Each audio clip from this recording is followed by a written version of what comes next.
Hello， 大家好，我是阿玛塔，今天跟大家讲一下冰箱。因为我记得几年前呢，我曾经借一家工作室去拍视频，当时给我留下了印象深刻，然后充满味道的回忆。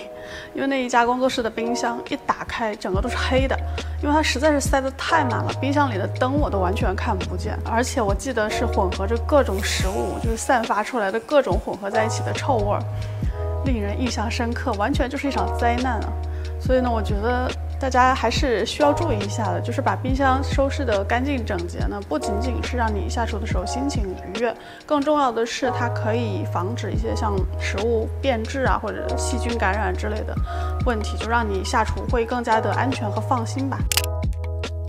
冰箱的温度呢，其实并不是均匀统一的，靠近门的温度它会稍微高一点，然后靠近内壁的温度会稍微低一点，所以大家摆放食物的时候，你要参考这个温度，越靠近冰箱门，温度越高，适合放置很快吃掉和需要尽快吃掉的食物，比如牛奶、黄油、芝士、沙拉酱之类的。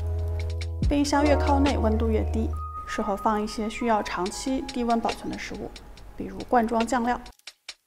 有一点要注意的是，食物不要接触冰箱里侧的内壁，这里温度过低，可能会将食物冻住。冰箱也不要放得太满，冰箱制冷的机制是冷空气循环，东西太多，空间拥挤，会影响它的制冷效果。然后物品的分区，你可以遵照以下的3点小规则。首先要根据你的视线高度来安排最常取用的东西，比如我最容易看到的是第2层，所以会把常用的和需要尽快吃掉的放在显眼处。放酱料罐子时要注意按高矮排序，不然后排的很容易被遗忘。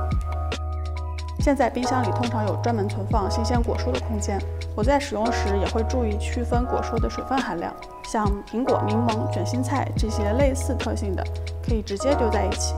而水分含量特别高还容易失水的，比如香菜，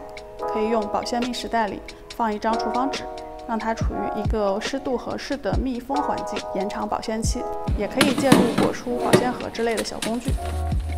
冷冻分区相对不用很严格，注意食物都是密封包装好的就行。袋装食物可以立起来放置，节省空间也方便拿取。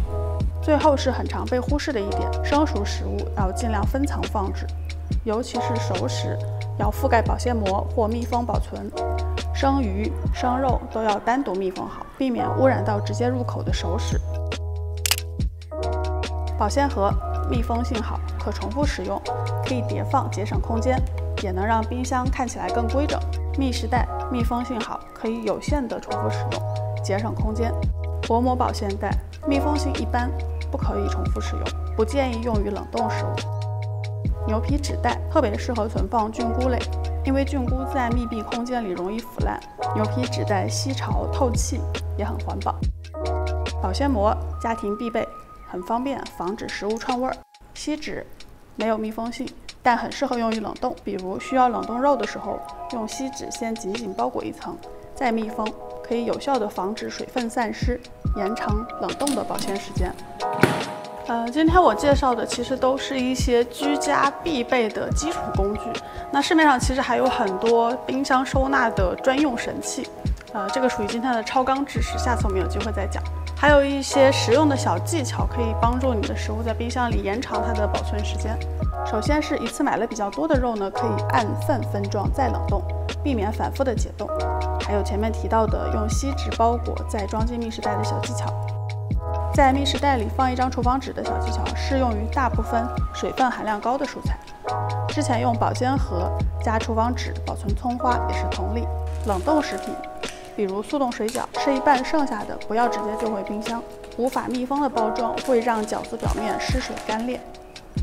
要密封后再冷冻。最近是大闸蟹的季节，吃不完的活蟹放在盘子里，不要互相堆叠，表面盖上一块打湿后微微拧干的毛巾，放进冰箱冷藏，螃蟹可以存活3天左右。最后是一个没什么太大用处但值得提一嘴的小技巧，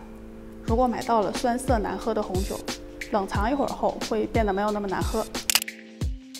那最后呢，还有一些常见的在冰箱使用上会出现的一些小错误，我也一一列出来供大家参考。面包强烈不建议冷藏保存，可以和肉类一样，先用锡纸包裹，再装进密实袋，这样解冻后的面包能保持非常新鲜的口感。巧克力冷藏会让油脂分离，失去顺滑口感，放在阴凉处就行。木瓜、菠萝这类热带水果也没有必要放在冷藏，尤其是香蕉，冷藏后皮会发黑。坚果室温下容易氧化，产生油耗味儿，其实可以装在密封保鲜盒里，放冰箱冷藏。蚝油，尤其是优质蚝油，蛋白质含量很高，容易变质，开盖后要冷藏保存。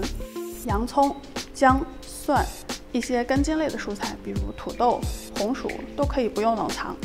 放在阴凉通风处就可以了。那今天的节目就到这里啦，希望能够对大家有一点点帮助，好吧？就希望大家家里的冰箱都干干净净、整整齐齐，这样你下厨的时候心情愉快，并且安全放心。喜欢我的节目或者喜欢我本人，不要忘记点赞、订阅、关注、评论、转发、投硬币，一键3连。YouTube 的观众们，如果你们还想看我做什么菜，请在评论区给我留言。喜欢我的节目或者喜欢我本人，不要忘记点这里订阅我的频道，每周都会更新。咱们下周再见了，拜拜。